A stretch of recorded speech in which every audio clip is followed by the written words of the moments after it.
Bismillahirrahmanirrahim. Assalamualaikum warahmatullahi wabarakatuh.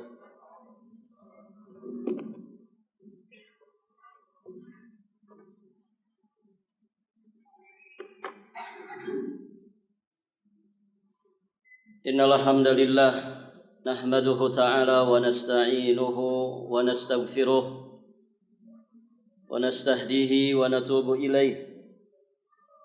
Wa na'udzu billahi min syururi anfusina wa min sayyiati a'malina. May yahdihillahu fala mudilla lahu wa may yudlil fala hadiya lahu. Asyhadu an la ilaha illallah wahdahu rabbi la syarika lahu wa asyhadu anna Muhammadan 'abduhu wa rasuluh. Qala Allah ta'ala fi kitabihil karim, ya ayyuhalladzina amanu taqullaha haqqa tuqatih wa la tamutunna illa wa antum muslimun, amma ba'd. Allahumma inna nas'aluka ilman nafi'an wa na'udzu bika min ilmin la yanfa'. Para hadirin jamaah rahimani wa rahimakumullah, berikutnya kita akan melanjutkan bab tentang ad-da'wah ila syahadat alla ilaha illallah. Berdakwah kepada kalimat syahadat la ilaha illallah. Kita akan masuk di pembahasan dalil yang terakhir yang disampaikan oleh muallif di dalam bab ini. Qala al-muallif al-imam al-mujaddid Muhammad At-Tamimi An-Najdi Al-Hambali rahimahullahu ta'ala. Al-Imam Al-Bukhari dan Imam Muslim meriwayatkan dari Sahal bin Sa'ad As-Sa'idi radhiyallahu ta'ala anhu bahwasanya beliau berkata, Rasulullah sallallahu alaihi wa alihi wasallam bersabda pada waktu peperangan Khaybar. Kata Nabi sallallahu alaihi wasallam, la'u'tiyanna hadhihi rayata ghadan rajulan yuhibbullaha wa rasulahu wa yuhibbuhullahu wa rasuluhu yaftahullah ala yadayhi. Demi Allah, kata Nabi, niscaya akan aku serahkan bendera ini esok hari kepada seorang laki-laki yang mencintai Allah dan Rasulnya, dan dia pun dicintai oleh Allah dan juga Rasulnya. Semoga Allah subhanahu wa ta'ala memberikan kemenangan melalui tangannya. Fabatan nas yadukuna laylatahum ayyuhum yu'taha. Maka semalaman suntuk orang-orang pada membicarakan siapakah gerangan di antara mereka yang akan diserahi bendera tersebut. Tentu ini satu keistimewaan, satu kemuliaan tersendiri, ya, mendapatkan bendera perang dari Nabi sallallahu alaihi wasallam. Ditambah lagi seseorang yang disebutkan oleh Nabi itu sudah disebutkan keistimewaan dan keutamaannya. Seorang laki-laki yang mencintai Allah dan Rasulnya dan dicintai oleh Allah dan Rasulnya. Ya, siapa yang tidak berharap bahwa dirinya lah yang akan mendapatkan bendera tersebut? Taib, para jamaah yang dirahmati Allah. Maka orang-orang pun semalaman membicarakan siapa gerangan di antara mereka yang akan diserahi bendera tersebut. Falamma asbahan nas ghadau ala Rasulillah sallallahu alaihi wasallam kulluhum yarju ayyutaha. Pada keesokan harinya mereka datang kepada Rasulullah sallallahu alaihi wasallam dan masing-masing berharap dialah yang diserahi bendera tersebut. Maka kemudian Nabi sallallahu alaihi wasallam memutuskan, kata Nabi, aina Ali bin Abi Thalib? Di manakah Ali bin Abi Thalib? Faqila huwa yashtaki ainai. Kemudian dikatakan bahwasannya Ali bin Abi Thalib beliau sedang sakit kedua matanya. fa arsalu ilaihi fa utiya bihi fa basaqa rasulu fi ainaihi wa da'alahu fa bara'a hatta ka'allam yakun bihi waja'. Mereka pun akhirnya mengutus seseorang untuk memanggilnya, karena panggilan Nabi itu harus dipenuhi. Panggilan Nabi harus dijawab.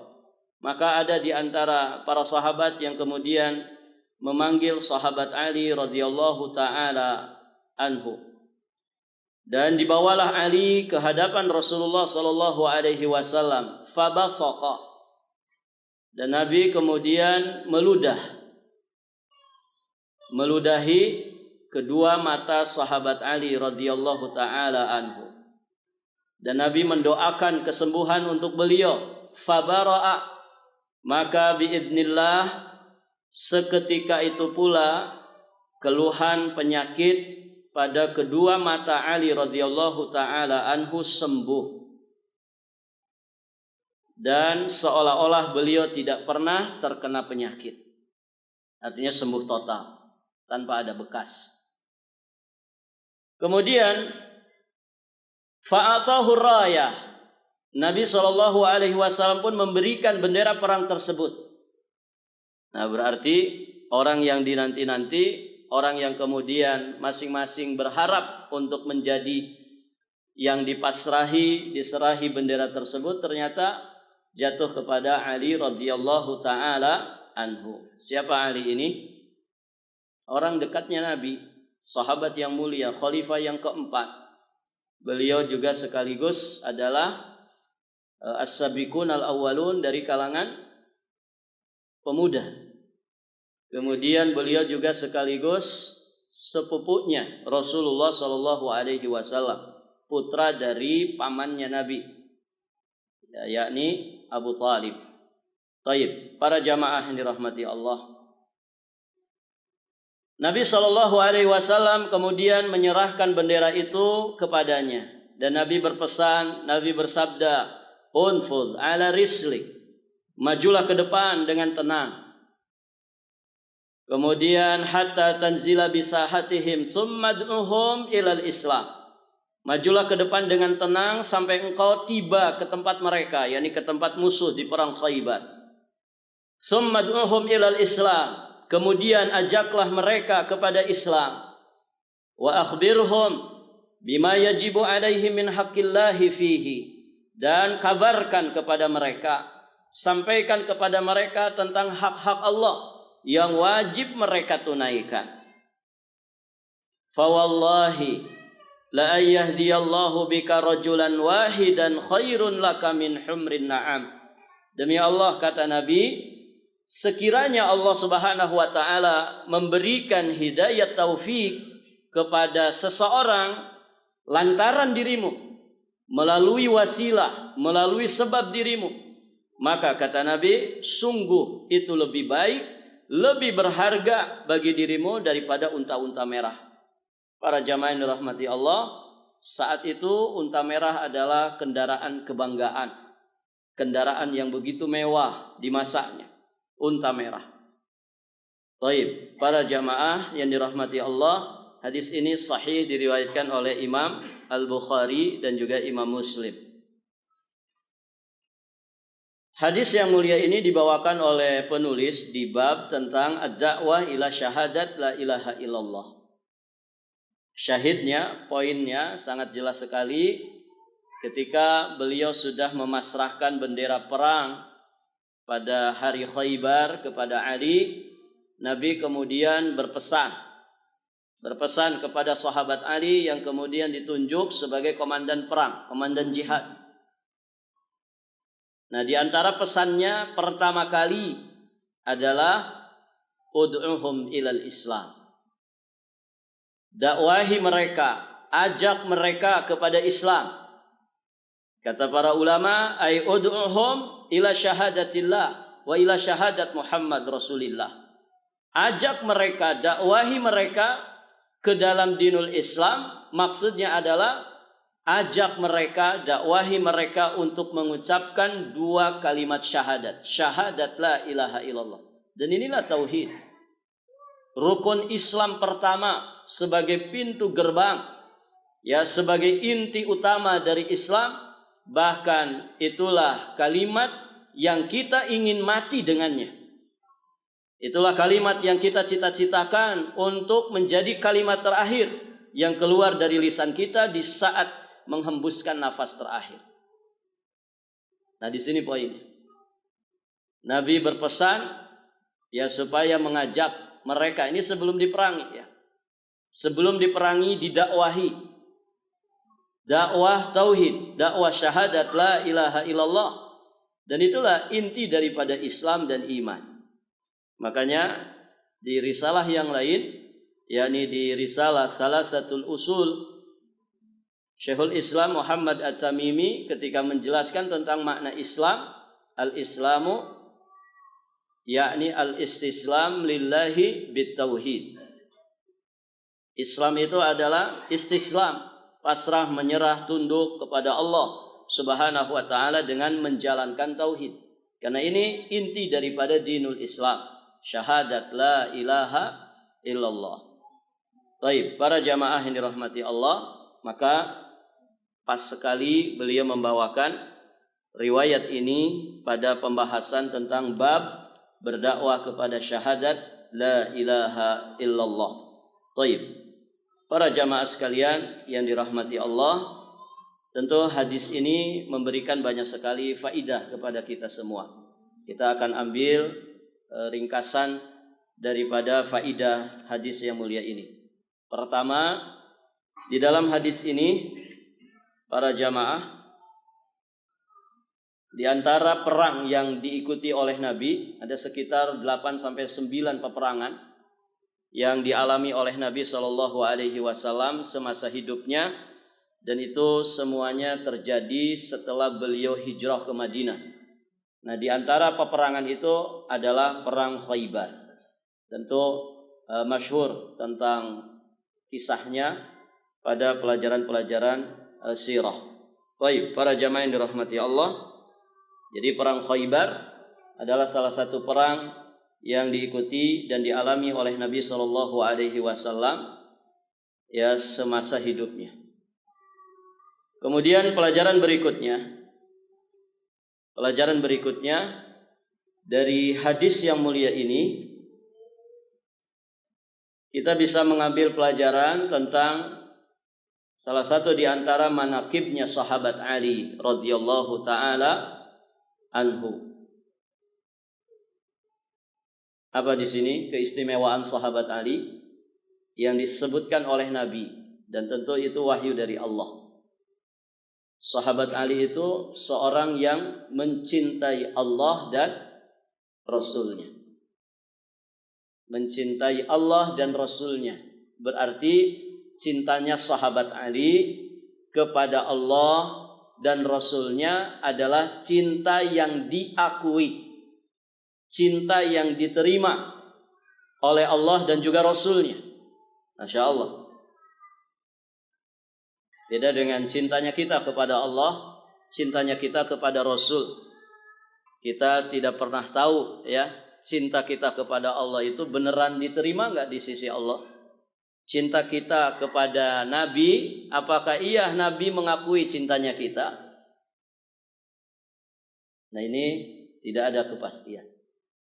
Namun kita harus selalu berusaha bahwa cinta kita kepada Allah, cinta kita kepada Rasulullah bukan sekedar ngaku-ngaku saja, bukan sekedar pengakuan belaka. Baik, para jamaah, karena di sana nanti di akhirat ada orang-orang yang ngakunya cinta kepada Allah, cinta kepada Rasul, tapi ternyata Allah dan Rasulnya tidak mengakui cinta itu. Bahasa lainnya apa? Cinta bertepuk sebelah tangan. Begitu para jamaah. Jadi ada orang-orang yang memang tidak diakui cintanya dia kepada Allah dan Rasulnya. Kenapa? Karena cintanya cinta yang salah. Manajemen cintanya salah. Atau memang dia hanya sekedar ngaku-ngaku saja, tanpa ada bukti nyata. Cinta itu kan harus dibuktikan. Banyak orang yang ngaku cinta kepada Allah, cinta kepada Rasulnya, tapi nggak ada buktinya sama sekali. Nggak ada pengorbanan untuk cintanya, nggak ada perjuangan untuk cintanya, tidak ada komitmen ya untuk memperjuangkan cintanya. Barakallahu fikum. Ya, orang-orang yang tidak beragama, para jamaah, orang-orang yang lalai agama, tidak baik agamanya. Kalau kita tanya, apakah Anda cinta kepada Allah, cinta kepada Rasulullah? Pasti jawabannya, harga mati itu. Kita semua cinta kepada Allah dan Rasulnya. Maka yang menjadi inti pelajaran bukan pengakuan, bukan sekedar ngaku-ngaku. Kalau sekedar ngaku-ngaku semua orang juga bisa. Kullun yadda'i waslan bi Laila. Setiap anak muda ngaku-ngaku punya hubungan spesial dengan si Laila. Laila ini ungkapan ya, gadis tercantik di satu tempat. Wa Laila la tukirru lahum bidzaka. Sedangkan si Laila tidak mengakui cintanya itu. Jadi dari sekian banyak yang ngaku punya hubungan spesial dengan si Laila, hanya orang yang kemudian diterima cintanya oleh si Laila yang akan beruntung. Begitu kan? Kalau 100 anak muda ngaku-ngaku, maka yang beruntung adalah yang jadi suaminya. Begitu kan? Nah itu para jamaah yang dirahmati Allah. Jadi cinta bukan sekedar pengakuan. Cinta adalah pengorbanan dan perjuangan. Ya, apalagi cinta kepada Allah dan Rasulnya. Nah ini diantara mangkibah sahabat Ali. Keistimewaan kedudukan sahabat Ali. Ditambah lagi Allah Subhanahu wa taala kemudian membalas cintanya. Wa yuhibbullahu wa yuhibbuhullahu wa rasuluh.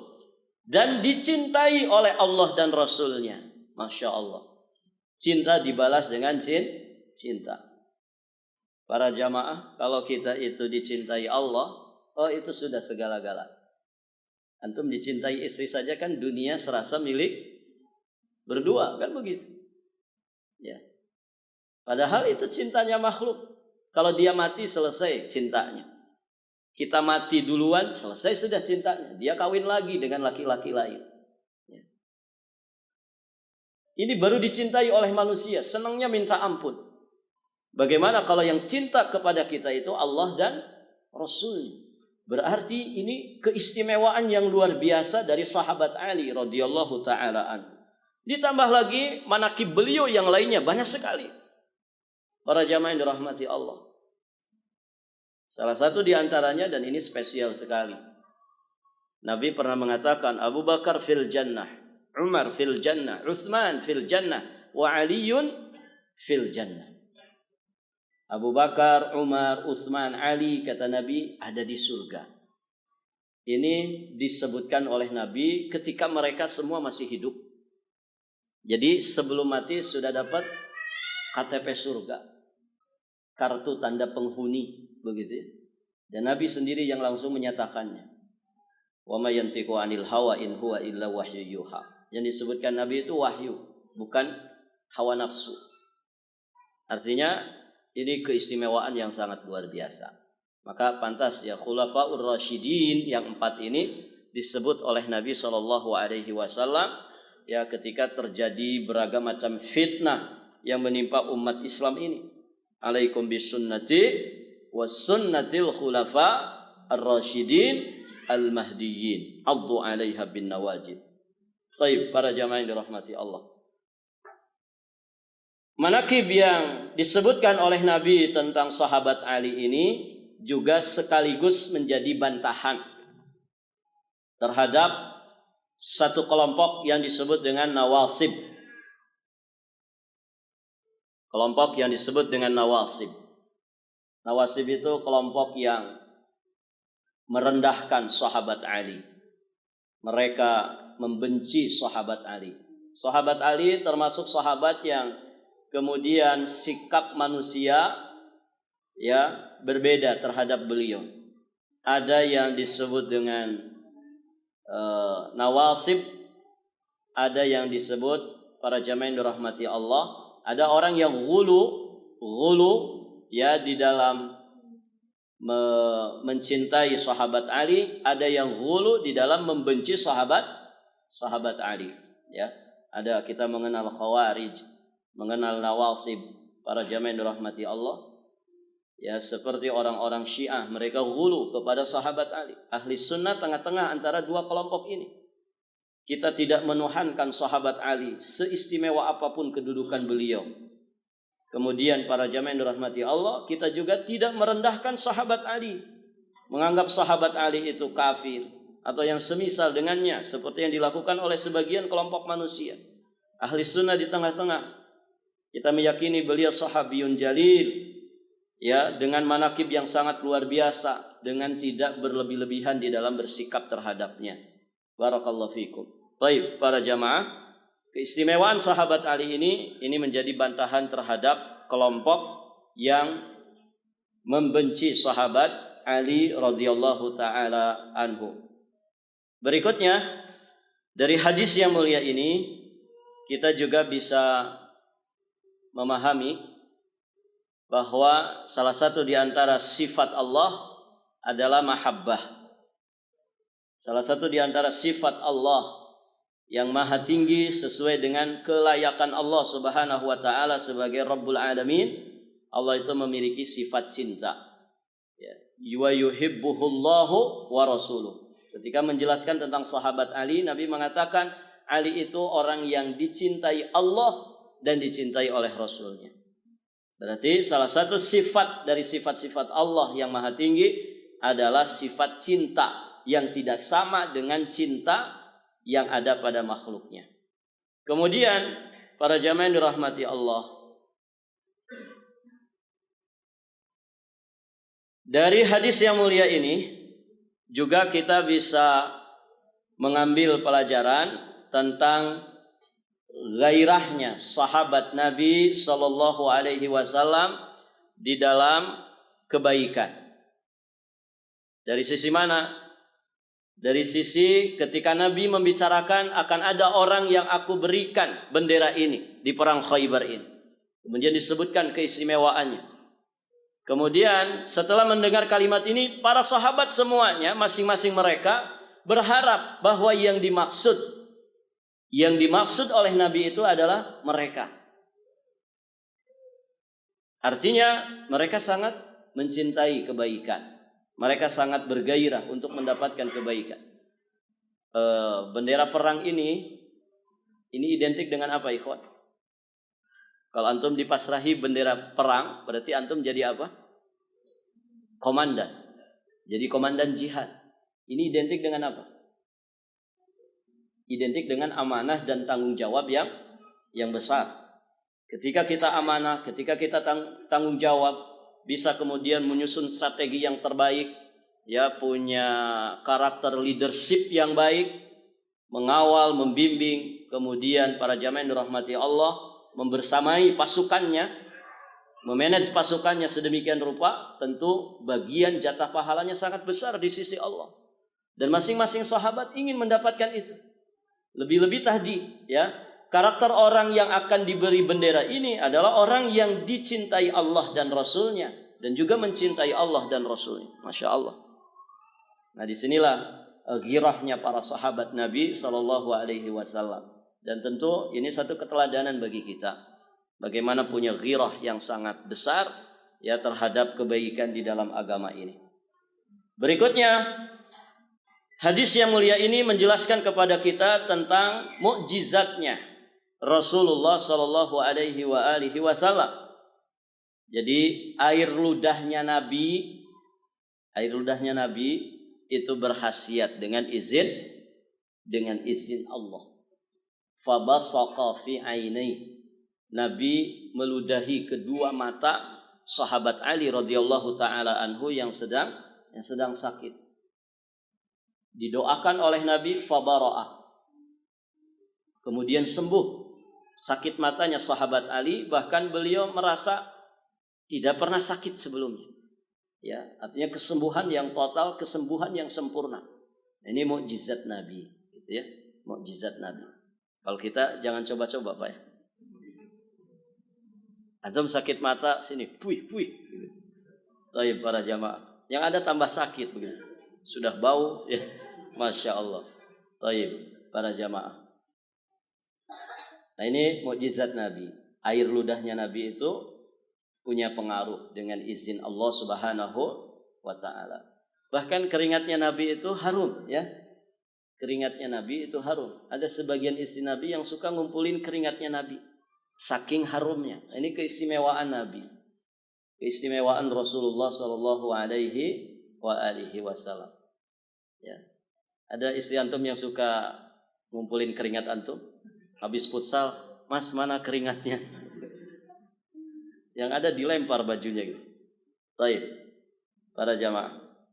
Berikutnya, dari riwayat ini kita bisa mengambil pelajaran tentang uswah lil umara, keteladanan untuk para pemimpin.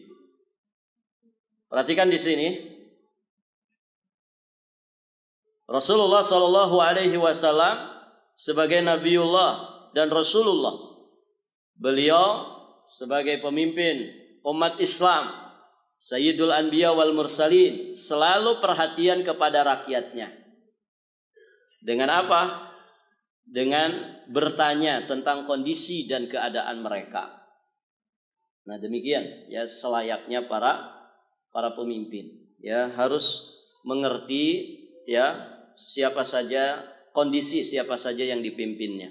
Dan insya Allah masing-masing kita itu adalah pemimpin, ya, setidak-tidaknya skala kecil di rumah tangga. Maka ya seorang suami harus bertanya tentang anak-anaknya. Ya, mohon maaf ya, terkadang kita sebagai suami, terkadang kita sebagai bapak dari anak-anak kita, kadang pelit banget tanya kabar ke istrinya saja. Pernah antum tanya kabar ke istri? Hah? Hari-hari ketemu Ustaz, ngapain ditanyain kabar? Barakallahu fikum. Ini pertanyaan yang baik sekali. Membangun komunikasi yang baik. Membangun chemistry yang baik, tanya. Zaujati, ya. Ya yangku, atau apa bahasa antum? Gimana kabar anti sekarang? Begitu. Antum mungkin seharian kerja 8 jam di kantor. Bahkan ada mungkin yang ke lokasi naik 2 minggu, ada yang 1 bulan. Tanya kabar. Tanya kabar. Wanita bukan hanya butuh duit, kan begitu. Wanita juga butuh perhatian. Kita pemimpin di rumah tangga harus punya perhatian. Anak kita ada berapa, ikhwan? Tanyai satu-satu. Ya, tanyai satu-satu. Gimana kabarnya, nak? Pelajarannya bagaimana? Sekolahnya seperti apa? Hafalan sudah sampai mana? Begitu para jamaah. Ini layaknya seorang pemimpin, dan itu yang dilakukan oleh Rasulullah sallallahu alaihi wasallam, yang kemudian itu pula yang diteladani oleh para khulafaur rasyidin ketika mereka menjabat sebagai khalifah. Abu Bakar As-Siddiq melakukan itu, Umar ibn al-Khattab, Utsman bin Affan, Ali bin Abi Thalib, Umar bin Abdul Aziz. Semua mereka meneladani Rasulullah, punya perhatian yang begitu besar kepada siapapun yang di bawah kepemimpinan mereka. Nah, terlebih kalau kita punya jabatan tuh yang lebih lagi. RT misal. RT ya punya amanah untuk kemudian bisa memberikan kesejahteraan, kenyamanan, keamanan lingkungan kepada warga-warganya. Lebih tinggi lagi jadi lurah, jadi camat, dan demikian seterusnya. Ya, baik para jamaah yang dirahmati Allah. Berikutnya di dalam hadis ini juga ada pelajaran tentang wajibnya iman kepada takdir. Di dalam kisah riwayat ini, ternyata orang yang diserahi bendera perang justru adalah yang tidak ngotot untuk mendapatkan bendera perang ini. Ya kan? Sahabat Ali ya tidak hadir ketika itu karena sedang bermasalah kedua matanya. Tapi para sahabat yang ada di situ masing-masing mereka pengen rasanya diserahi bendera tersebut. Ternyata yang dapat siapa? Sahabat Ali radhiyallahu taala anhu. Nah, di sini takdir sangat kuat.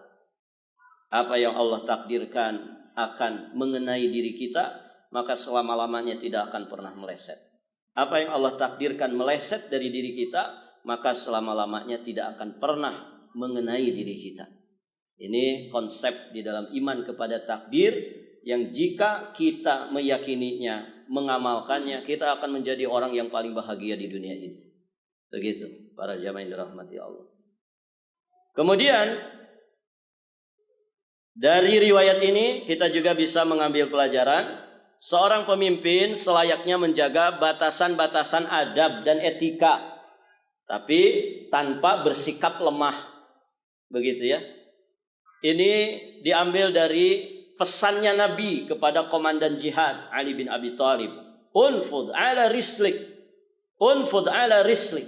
Kata Nabi SAW, majulah dengan penuh ketenangan. Majulah engkau. Tapi ala rislik. Maju dengan tenang. Jadi seorang pemimpin itu harus punya wibawa. Seorang pemimpin itu harus punya wibawa. Ya, tidak gerasak gerusuk, tidak tergesa-gesa, tidak istijal, tapi unfud ala rislik. Majulah ke depan dengan tenang. Jadi penuh perhitungan, punya etika, punya adab. Ya, tidak frontal, ya, kemudian tidak asal-asalan, para jamaah yang dirahmati Allah. Nah ini unfud ala rislik. Tapi tetap ya kita tidak menunjukkan sifat lemah. Ya, tidak menunjukkan sifat lemah. Kita kalem, kita tenang, penuh wibawa, tapi tidak bersifat lemah. Ini kriteria ideal pada diri seorang pemimpin. Karena tentu tanggung jawab seorang pemimpin itu sangat berat. Sangat besar. Kalau dia tidak bisa memanage hatinya untuk bisa lebih tenang, ya, sehingga bisa bijak di dalam menentukan sikap, ya berat. Begitu para jamaah. Maka salah satu resep yang sangat baik untuk para pemimpin, banyak puasa. Begitu ya. Orang tuh kalau puasa, gimana Ikhwan? Lebih bisa mengontrol emosinya. Lebih bisa mengontrol emosinya. Ya, seorang pemimpin itu tanggung jawabnya besar. Terkadang dia dihadapkan dengan satu kondisi di mana para jamaah dia harus bisa memutuskan segera satu permasalahan, satu solusi dari permasalahan tertentu. Ini kalau orangnya tidak tenang, ya, kalau orangnya tidak punya wibawa, tidak punya ketenangan, tidak punya emosi yang kemudian mudah dia kendalikan, ini akan berat, akan berantakan dia di dalam menjalankan tugasnya, juga di dalam memutuskan keputusannya. Barakallahu fikum. Baik. Para jamaah yang dirahmati Allah. Kemudian dari hadis ini juga bisa kita ambil pelajaran tentang poin pembahasan kita yang sudah di awal kita bahas, bahwa wajib memulai dakwah dengan seruan kepada dinul Islam, seruan kepada dua kalimat syahadat sebelum memerangi kaum yang belum tersentuh dakwah. Jadi para jamaah yang dirahmati Allah, tidak benar kalau kemudian Islam dituduh dengan radikal. Tidak benar ini. Ya.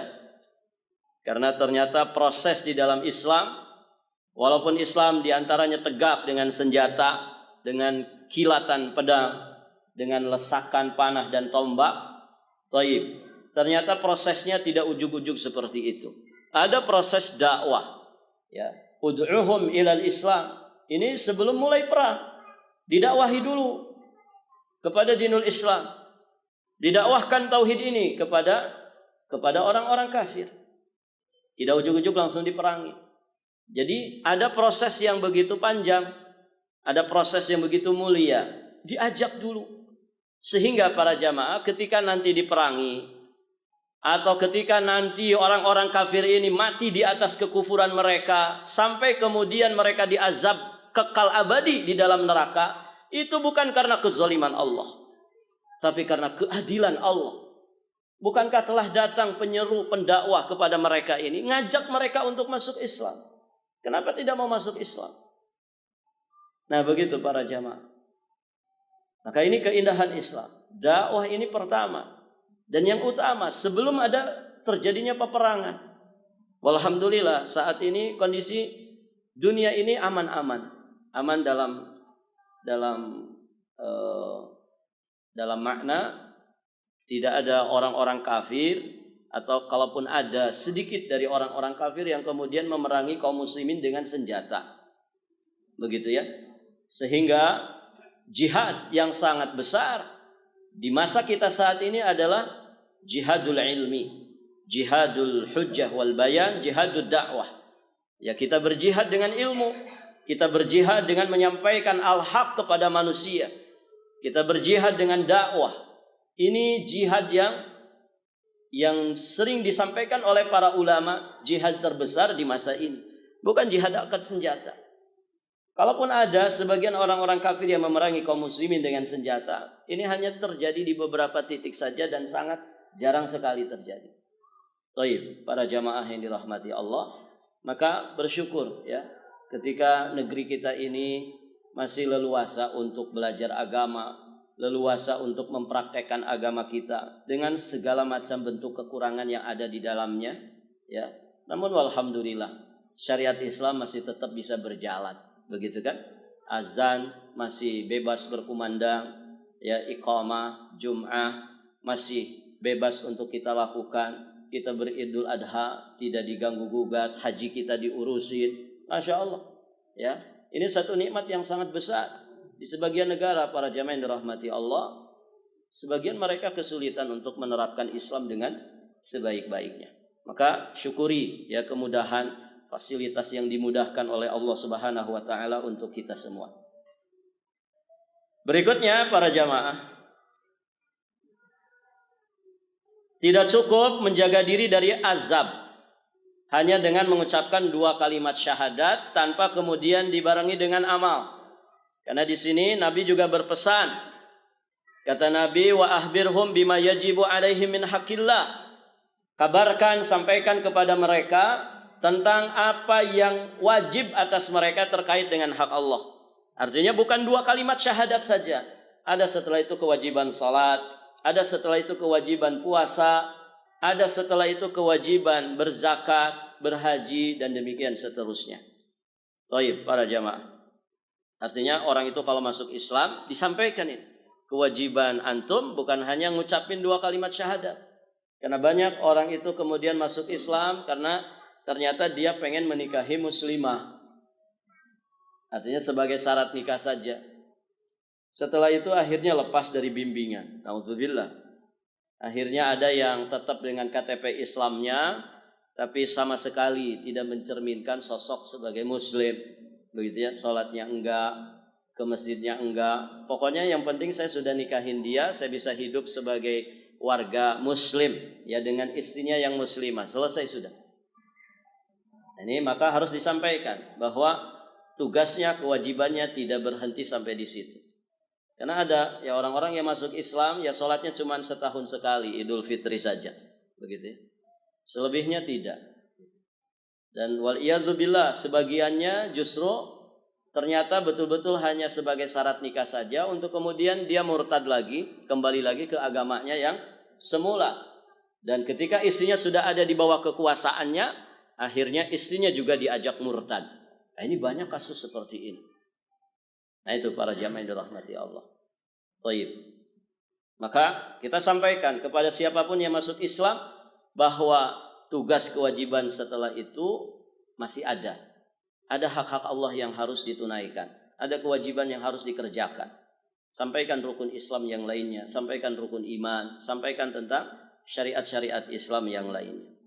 Makanya walhamdulillah ya ketika di antara kita ada yang fokus menangani bimbingan untuk para mu'allaf. Karena memang ini tugas kita sebagai saudara sesama muslim. Supaya akidah mereka tetap terjaga sehingga mereka bisa istiqomah di atas iman dan Islamnya sampai wafatnya. Berikutnya boleh bersumpah saat berfatwa dengan tujuan untuk lebih menegaskan. Nah di sini Nabi berfatwa kepada sahabat Ali, fa wallahi, ada sumpah di dalamnya sebagai bentuk takkid, penegasan bahwa jika engkau dengan sebab engkau ada orang masuk ke dalam Islam, mendapatkan hidayah taufik, maka itu lebih berharga untuk dirimu daripada onta merah. Nabi mengawalinya dengan sumpah. Kemudian juga di sini boleh bersumpah tanpa diminta untuk bersumpah ketika ada kemaslahatan. Nabi di sini bersumpah tanpa diminta untuk bersumpah. Karena ada kemaslahatan, Nabi ingin menegaskan dan memompa semangatnya sahabat Ali supaya benar-benar menjadi komandan jihad ya yang baik, komandan jihad yang betul-betul profesional. Maka beliau semangati sahabat Ali ya dengan fadilah tadi. Satu orang saja engkau bisa menjadi sabab baginya masuk ke dalam Islam, maka itu lebih baik daripada onta merah. Dan di sini juga menunjukkan tentang keutamaan dan fadilah dakwah ilallah, mengajak manusia kepada kebaikan. Ini Masya Allah, fadilahnya sangat besar sekali ya. Para jamaah, sebagian saudara kita, guru-guru kita Masya Allah ya, dakwah di pedalaman sampai satu kampung diislamkan. Nah, ini luar biasa gitu. Kalau misalkan ada 20 keluarga yang kemudian diislamkan, masing-masing keluarga ada 3 orang, berarti ada sekitar 60 diislamkan. Maka itu sama dengan, kalau ikhlas dia ya, sama dengan dia mendapatkan 60 onta merah. Masya Allah. Kalau kemudian terus beranak pinak ini, para mu'allaf ini beranak pinak sampai punya cucu, semuanya jadinya muslim. Masya Allah, berapa jatah pahala yang akan dia dapatkan? Nah, ini tabungannya sangat banyak sekali, Pak. Kita ngajarin anak saja malasnya minta ampun gitu. Ini loh onta merah. Ya, onta merah, peluangnya ada di hadapan kita. Ayo didik istri, didik anak-anak supaya kita dapat onta merah. Paling tidak onta merahnya yang ada di sekitar kita saja. Kalau kita nggak bisa mendakwahi orang-orang di dalam yang tidak beragama itu.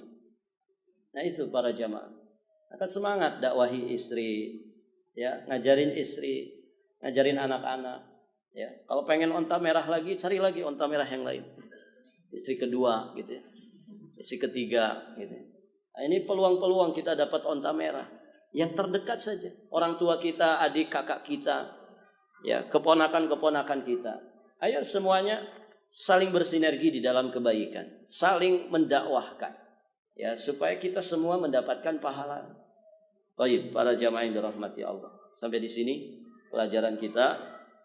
Insyaallah taala nanti kita lanjutkan di kesempatan berikutnya di bab yang baru ya, tentang makna tauhid dan juga tafsir dari syahadat la ilaha illallah.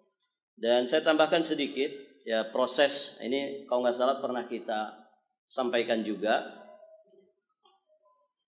bahwa sikap yang diambil seorang imam, seorang pemimpin jika dia berhadapan dengan orang-orang kafir ya, dari ahlul kitab. Sebagian ulama mengatakan ahlul kitab dengan penyembah berhala dibedakan. Tapi kemudian diambil lagi yang rojihnya sama. Mau berhadapan dengan ahlul kitab, mau berhadapan dengan musyrikin, berhadapan dengan para penyembah berhala, maka prosesnya sama 3. Pertama, ajak dulu mereka ke dalam dinul Islam. Ya. Jika mereka tidak mau, ya tawarkan, bayar jizyah. Karena la ikraha fid din. Tidak ada paksaan dalam beragama. Kalau tidak mau masuk Islam, Anda harus bayar jizyah. Begitu ya. Bayar jizyah kepada pemimpin kaum muslimin, pemerintahan kaum muslimin. Bayar upeti. Kemudian para jamaah yang dirahmati Allah, kalau kemudian bayar jizyah saja tidak mau, maka barulah proses yang ketiga, diperangi. Begitu ya. Ini ketika kondisinya ya sedang dalam kondisi peperangan. Maka ajak dulu, dakwahi dulu. Kalau tidak mau masuk Islam, kemudian tawarkan yang kedua, bayar jizyah. Kalau dia mau, alhamdulillah. Berarti status dia kafir zimmi. Ya, kafir yang tunduk di bawah pemerintahan kaum muslimin, tidak memerangi kaum muslimin, dan mereka membayar upeti kepada pemerintahan kaum muslimin. Namanya kafir zimmi. Tidak boleh kafir zimmi itu diperangi, tidak boleh dibunuh. Ya, mereka darahnya tidak halal untuk ditumpahkan. Mereka hidup berdampingan dengan kaum muslimin karena mereka bayar jizyah. Dan yang terakhir, kalau bayar jizyah tidak mau, maka baru diperangi. Barakallahu fikum. Sampai di sini para jamaah yang dirahmati Allah, semoga berfaedah. Jika ada pertanyaan sebelum ditutup, dipersilahkan.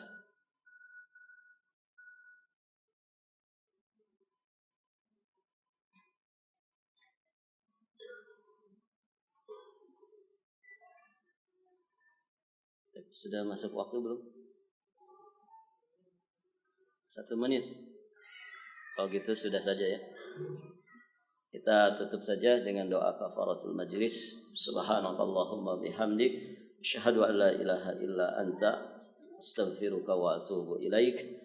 Hadanallah wa iyyakum ajma'in. Wallahul muwaffiq ila aqwamit thoriq. Al-'afwu minkum. Wassalamualaikum warahmatullahi wabarakatuh.